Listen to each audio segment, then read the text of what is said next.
I appreciate you joining me today. We're going to be looking at what is typically called Hannah's Prayer.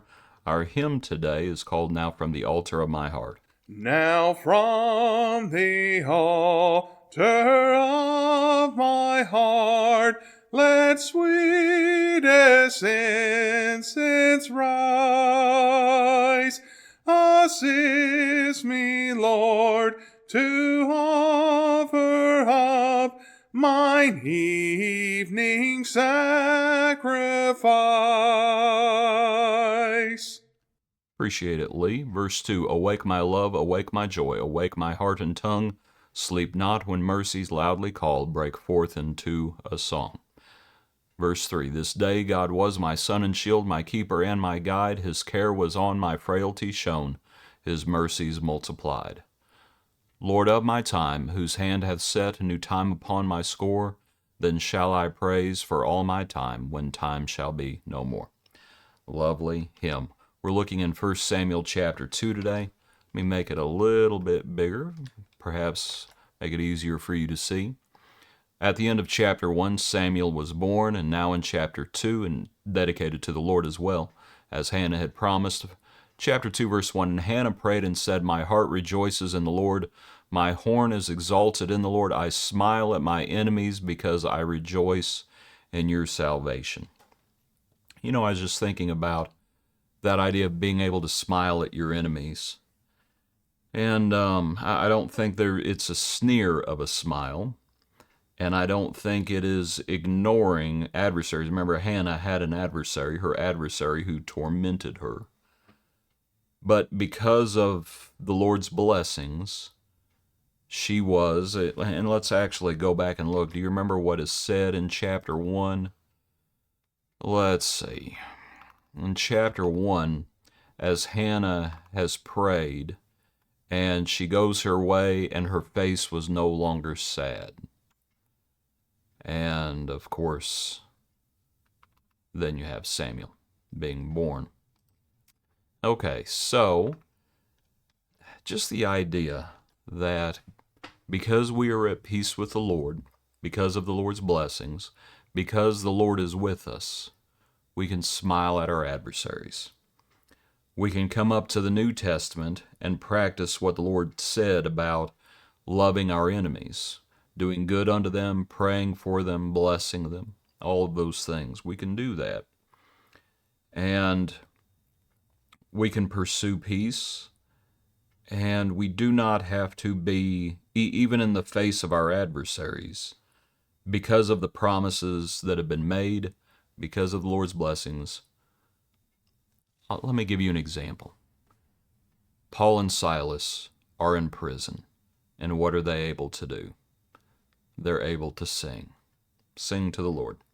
You might consider it. Hannah says, I smile at my enemies because I rejoice in your salvation. No one is holy like the Lord, for there is none besides you, nor is there any rock like our God. Talk no more so very proudly. Let no arrogance come from your mouth, for the Lord is the God of knowledge, and by him actions are weighed. The bows of the mighty men are broken, and those who stumbled are girded with strength. Those who were full have hired themselves out for bread, and the hungry have ceased to hunger. Even the barren has borne 7, and she who has many children has become feeble. The Lord kills and makes alive. He brings down to the grave and brings up. The Lord makes poor and makes rich. He brings low and lifts up. What the Lord does is he turns the tables, doesn't he? The Lord has that power, and everything that Hannah is saying here is pointing to the Lord's power. But the Lord has the power to raise up, and the Lord has the power to bring down. And so, again, Hannah has an adversary. And so, it's, there's a little bit of a bite to this prayer, if you want to call it that, as talk no more so very proudly, let no arrogance come from your mouth. Those who were full have hired themselves out for bread, and the hungry have ceased to hunger. Even the barren has borne 7, and she who has many children has become feeble. The Lord turns the tables. The things that are, 1 Corinthians speaks about the wisdom of the world is foolishness with God. and he just turns it on its head. The disciples argue about greatness, and the Lord said, "This is how the Gentiles act. Not so amongst you. If you want to be great, what do? You serve." And he turns it on its head. And it's just the opposite of what the world does. And the Lord does that because the Lord has the power to do that. He's the potter over the clay. And so he brings down and he brings up. He kills and he makes alive. He makes poor and he makes rich. He brings low and lifts up.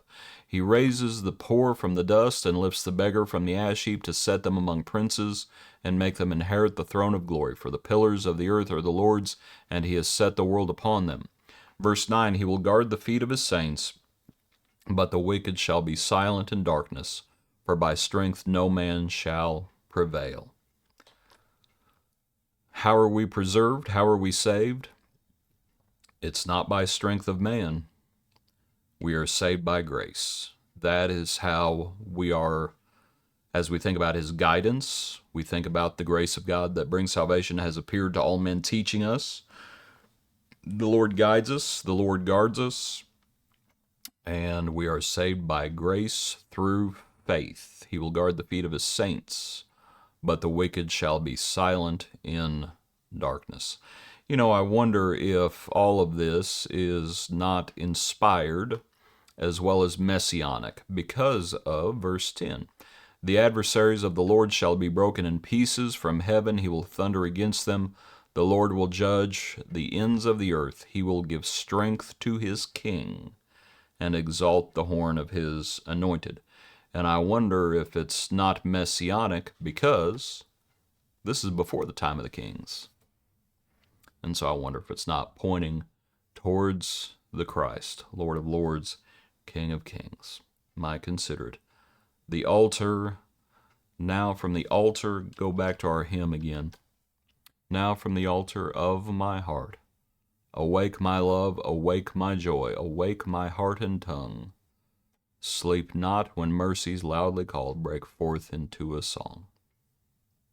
Appreciate you. Hope you have a good day. Join us tomorrow for another portion of our daily praise.